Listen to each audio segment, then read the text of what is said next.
Hello there. So, to conclude the film about identity theft or being hacked, having your bank account hacked, I just wanted to share with you what I've learned. So, the first thing is that the people that do this keep changing their techniques all the time. They're very creative and innovative, and they can gather all sorts of information about you that you wouldn't expect. I certainly didn't. That's the first thing. And the second thing they can do is they can actually access your bank's phone number and ring you, and it will look on your phone as if it is your bank ringing you. So these are some of the things that they're doing in more recent times.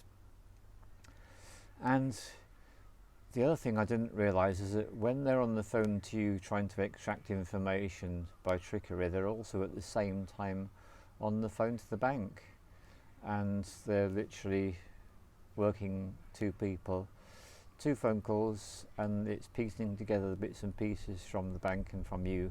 This enables them to get your money.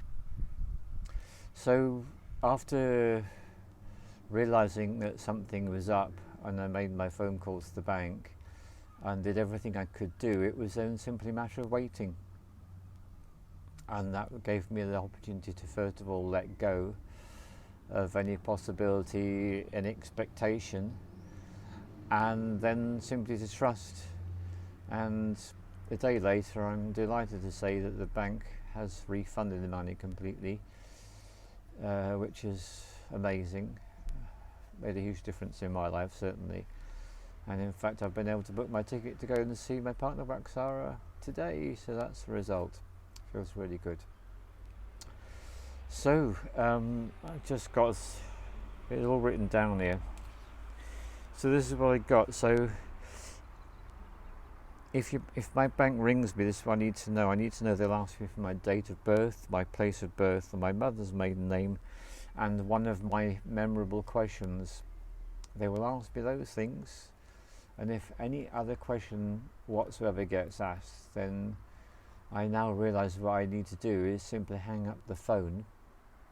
I think this is another thing that I could see that I didn't do. They kept me on the phone for long enough to do what they needed to do. As soon as I sensed even the slight sense of suspicion, I should have just put the phone down, but I didn't know that. So if you're at all suspicious when you're receiving a call that it purports to be from your bank, but you have a feeling it might be dodgy, you can always just put the phone down, and then immediately the next thing you want to do is to ring up the bank. The other thing I suggest, which is a really good idea, when you get a phone call from the bank, ask for the person's full name and the department they work in. That's a obvious thing, never even occurred to me. What a great idea. So these are some of the things I've learnt from my experience, and to realise that it is a massive emotional roller coaster that I got thrown onto with all that, and I do feel so much better now that everything has been resolved. And it's been a good lesson for me about first of all letting go and then living in trust. So thank you